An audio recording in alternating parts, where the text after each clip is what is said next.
there has been talk of excess mortality since the pandemic began, as reported by insurance company surveys. Many people in the US believe that these excess mortalities are due to the pandemic illness itself, but the numbers that just came out contradict that. They simply don't make sense when you look at the pandemic illness deaths themselves. Something else has got to be going on with this jump in excess mortality amongst the young people with good jobs. The man making the big headlines today is Edward Dowd, who authored the new book, Cause Unknown, The Epidemic of Sudden Deaths in 2021 and 2022. So let's verify and look at what he's talking about here. He explains a study from the Society of Actuaries looked at deaths between 2010 and 2013. The study looked at group life populations, which is a subset of the general U.S. population. Okay, can you guys hear me? Okay, let me check your comments. I like this comment right here. Couldn't possibly be the magic liquid now, could it? We're going to look at whether this is due to the magic liquid. If you go back to 2010 to 2013, the study looked at group life population, which is a subset of the general U.S. population. The mortality rate amongst group life population versus general overall U.S. population in any given year is around 30 to 40% of the general U.S. population, meaning this group is healthier than the general U.S. population. Insurance companies group it this way to price it appropriately. People who are working good jobs tend to not die early. So it's good business for the insurance companies until recently, he explains. Well, last week it came out that in the first 9 months of the pandemic in 2020, the group life population experienced lower excess mortality than the general U.S. population. That was in the first 9 months. Then suddenly it flipped in 2021. Now it is 40% excess mortality amongst the group life population versus about 31% excess mortality for the whole U.S. population. That group life population, the people under 65 working those big corporate jobs, are now having greater excess mortality than the retirees, the group including retirees in the whole population. Why is that? That doesn't make sense. The pandemic mostly affects the elderly. We learned that very early on in this pandemic, and you can check the CDC stats on that to this day. In fact, I've linked those CDC stats below to double check that indeed everyone agrees, all the data aligns that that the pandemic illness hit the elderly hardest by far. Most group life policyholders work for large corporations, ones that force their employees to get the needle. Oh, now we got to think about this. So the needle came out to the masses in 2021. I mean, it hit the public in December 2020. Okay, if you look at the graph on the thumbnail of this video, those are some interesting lines being drawn there. But 2021, the third quarter of 2021, you saw this huge jump in excess mortality for these younger people with good jobs, the corporate jobs.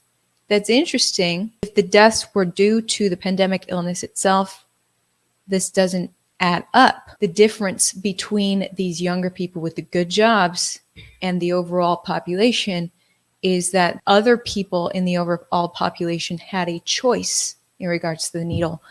People with corporate jobs had no choice but to get the needle. So is the needle involved? That's interesting to think about. I have linked this survey down below so that we can all verify what Edward Dowd is talking about from the Society of Actuaries. Page 33 of the survey, it says the third quarter of 2021 percentages are much higher in the group life population for the under 65 age group. April 2020 through June 2021 column indicates that before the third quarter of 2021, both populations had relatively similar total excess mortality by age. By the third quarter of 2021, you see this huge jump in excess mortality for these under 65 corporate job. sort of life insurance people, life insurance companies tracking this. Could be a lot of things, but those needle mandates were definitely being shoved down people's arms. Shout out to the sponsor of my coverage. If you're looking for love in the dating market, your skin might be betraying you. In a recent study, older faces with natural signs of aging were rated worse in appearance when compared to younger counterparts. It's not our fault, but we can take steps to help reduce the visible signs of aging.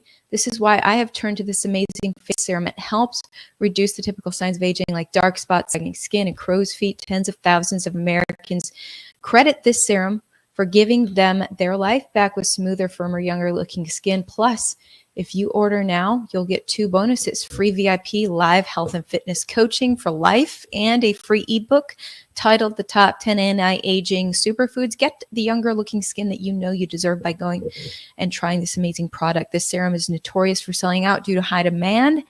As of the making of this live podcast, they are in stock and they are 38% off for my viewers. So if you order now, you'll also get free shipping and a 60-day money-back guarantee. Click the link down below, glowwithivory.com. glowwithivory.com. Okay, microchips, how they are being marketed to millennials and Generation Z. Microchips are rolling out. Guess what? Crypto is a big, hip, new kind of money. And crypto is now being intertwined with microchips. You know who loves crypto? Millennials and Gen Z. I'm a millennial. I'm invested in crypto. I believe deeply in Bitcoin. I think Bitcoin is a phenomenal money invention that cannot be manipulated by governments. That's why governments are trying to get in on crypto. They want to create a crypto that can be manipulated and divert you away from Bitcoin. Anyway, one crypto that I believe can be manipulated and controlled by, by nefarious people is XRP. And XRP has now partnered with a microchip company, and millennials and Gen Z are talking about it. Check out this big TikToker. So XRP has a actual chip that goes in your hand. It's called Microchip, and Microchip has partnered with Ripple basically, and they're implementing Ripple's technology into a chip that goes right here in your hand. Am I going to get it? No. First of all, the Microchip one is too big. There's actual videos of it. I'll put it here if you're watching this on TikTok after. But if you want to see that, go to Microchip on Twitter. Microchip. Yeah. So he's a millennial / Gen Z TikToker. He's not going to get it. He's not fazed by it, but it's being rolled out as this hip, cool new thing where, the benefit of having it right here is that nobody can steal your crypto. People's crypto accounts sometimes get hacked. A hacker will get your password or something, but somehow it's being advertised that if it's here, they can't take your money. This is interesting stuff. Now, I wanted to show you guys this YouTube and additional YouTube on the same thing. And you can really look at someone with this crypto microchip using it. Like, look how practical it is. The Danish company claims to be developing a technology that would allow Bitcoin payments to be made simply by waving your hand over a reader. The aim of the company is that its human microchip implant will make sure your crypto cash is always close at hand by storing it literally inside your hand. Other than payments, this chip will unlock the doors and log into the computers. Microchip tweeted about this in 2018, but again, this August, they shared a video with the chip implanted into a human hand, and we can see the guy performing different tasks using the chip.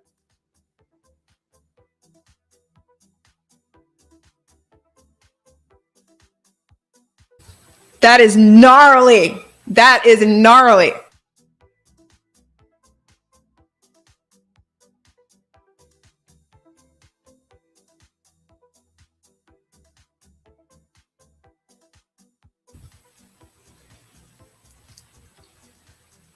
He's magnetic, guys. That's so freaking cool. He's magnetic. Do you want to be magnetic? No, that is so gnarly. And yeah, it looks extremely uncomfortable. It's huge. But I've seen advertisements of ones that they're trying to make that are looking smaller, that corporate news anchors are looking at me like, oh, I would do that. That's so convenient, talking about storing like your credit card and stuff on there. So You never have to worry about, not having your card to pay for things, whatever. They're talking convenience with this, but I don't want to be a hackable human. Like Yuval Noah Harari likes to say, the World Economic Forum guy, Yuval Noah Harari. He loves to talk about how humans are now hackable beings. And this is being pushed, microchipping human beings. You'll now be part computer. And yes, computers are hackable.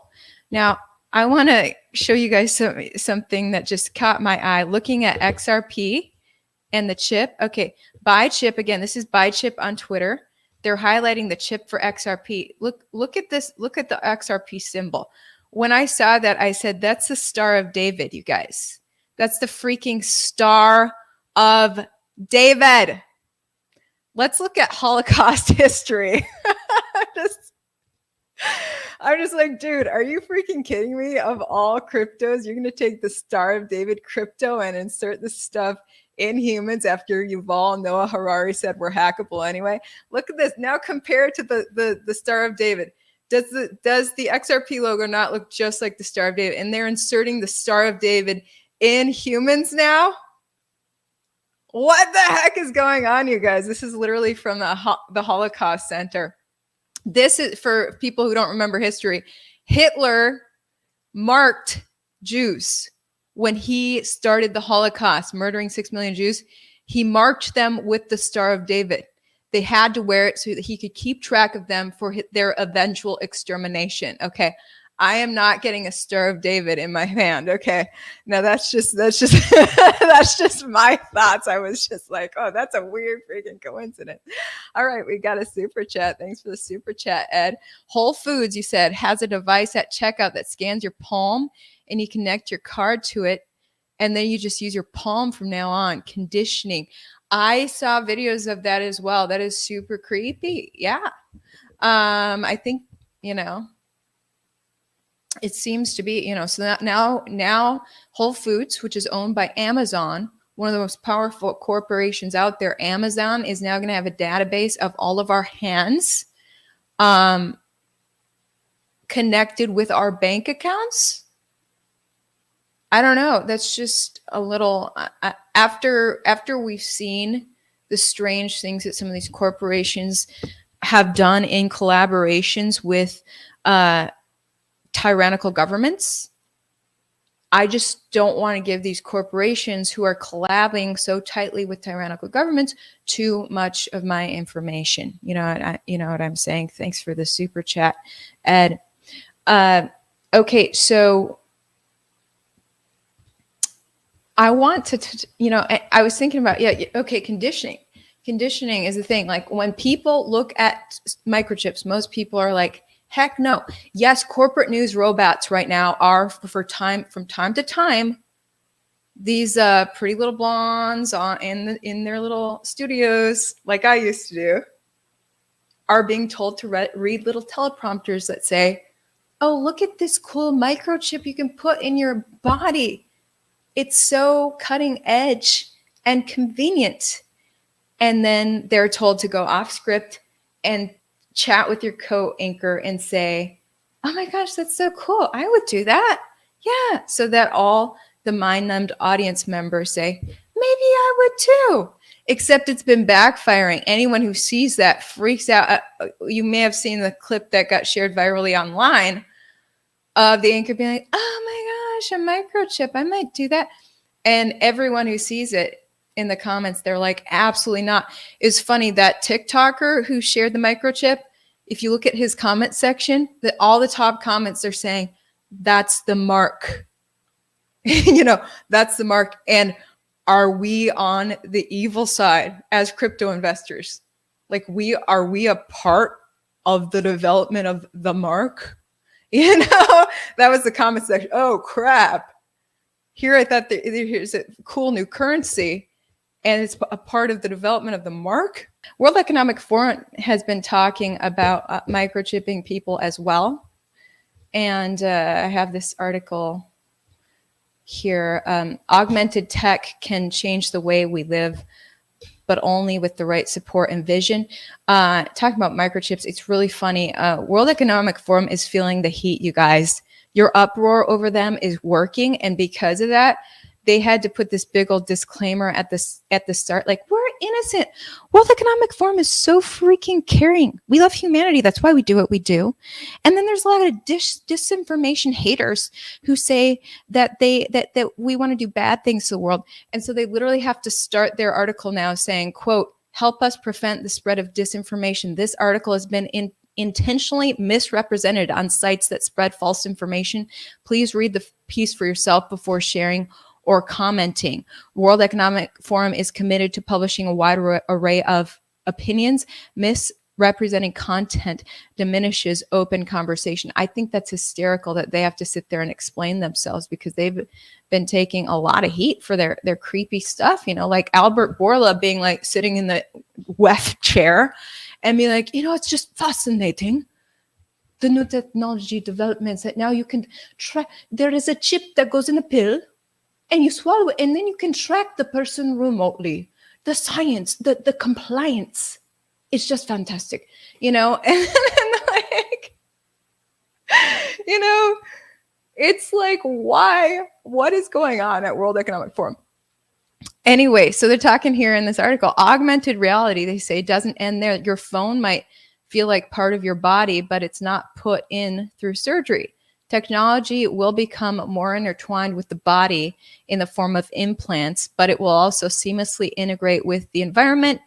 You might have sensors in a chair. For example, they have this little video.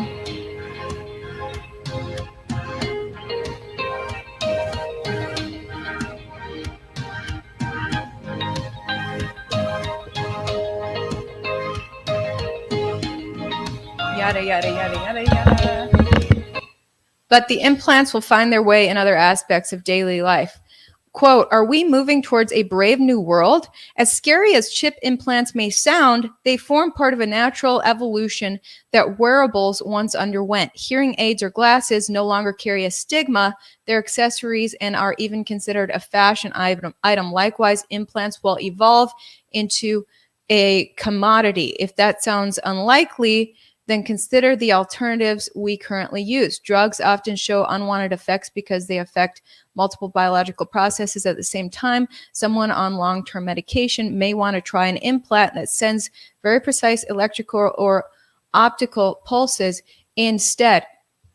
Now, in the past few years, this medicine with chips in it has come out, has been FDA approved, like Albert Bourla said. There are pills with chips, and you swallow the pill. Knowing or unknowing, you just injected a chip that can track you. That technology has now been invented. You can Google this. Google it. It's FDA approved, like Albert Bourla said. No conspiracy theory here. But the issue I think that people are finding is that how long does that chip stay in if you ingest it or even inject it? How long does it stay within you? Because our bodies are magical creations that are amazing at cleansing themselves. As much horrible toxins as we put into our bodies, our bodies are fighters. And it's so freaking amazing at how much they can cleanse out. So Big Pharma is trying to combat the cleansing effect that our bodies have.